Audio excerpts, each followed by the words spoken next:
Paano sasagutin ang mga taong walang respeto sa iyo? Walang tao ang makakaligtas sa pambabastos ng iba.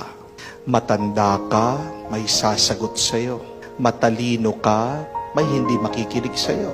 Wala kang pinag-aralan, mamaliitin ka. Mabait ka naman, mamasamain ka. Wala kang ginagawa, gagawang ka ng kwento. Anong magandang gawin pag napakasama na nila sa iyo? Ano ang tugon ng ating Panginoon? Two things. Number one, respond with silence.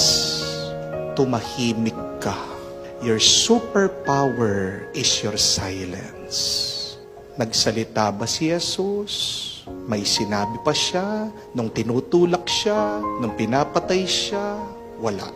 He remained silent.